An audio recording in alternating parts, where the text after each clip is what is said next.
Hi everyone! Welcome back to my YouTube channel, Alina Vines.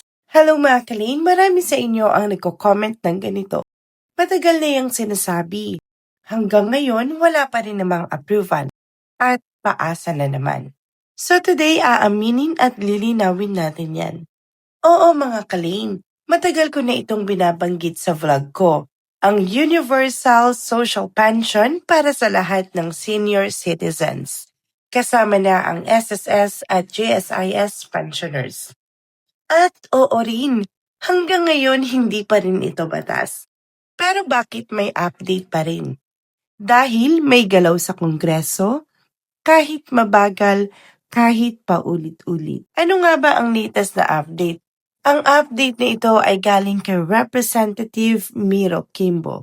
Inaprobahan ng House Special Committee on Senior Citizens ang Committee Report at Substitute Bill para sa Universal Social Pension for Senior Citizens, kabilang ang House Bill 1421. Ito ang importante nating lilinawin. Committee approval pa lang ito, hindi pa final approve.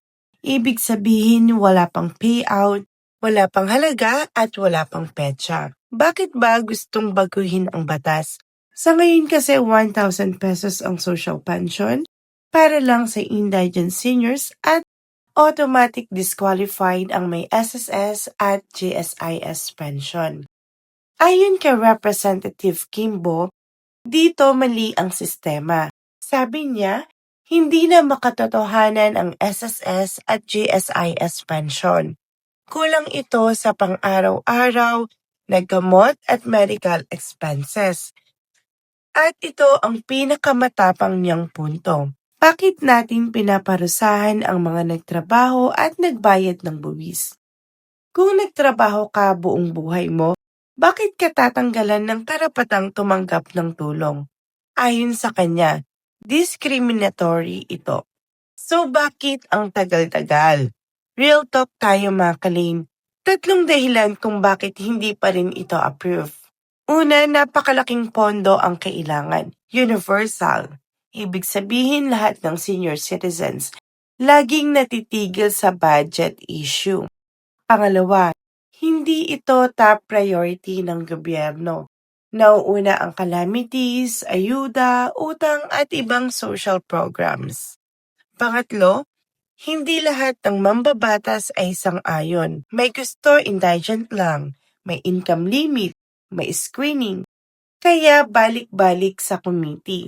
Paulit-ulit na revisions, walang final vote. So tama ba ang mga commenters? Oo, tama sila.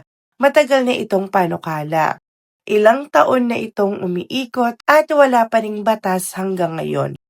Pero mali kung sasabihin na fake news, gawa-gawa, or imbento. Ang tama, proposal pa lang, update pa lang, hindi pa pangako. Paalaala sa mga senior. Mga kalin, pakiusap. Huwag umutang dahil malapit na raw. Huwag magbenta ng gamit. At huwag maniwala sa fixer o assistance kapalit ng bayad. Hanggat walang batas, IRR, o official DSWD announcement. Walang pera. Kaya ko ito patuloy na ina-update hindi para mang-hype, kundi para hindi kayo malinlang. Kung may bagong galaw, sasabihin ko. Kung wala, sasabihin ko rin. Dito sa Elena Vines, malinaw, tapat at walang paasa. Kaya like, share at subscribe para updated ka kahit mabagal ang balita.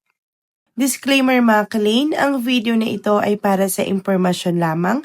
Ang Universal Social Pension ay panukalang batas pa lamang at hindi pa aprobado bilang batas hanggang ngayon.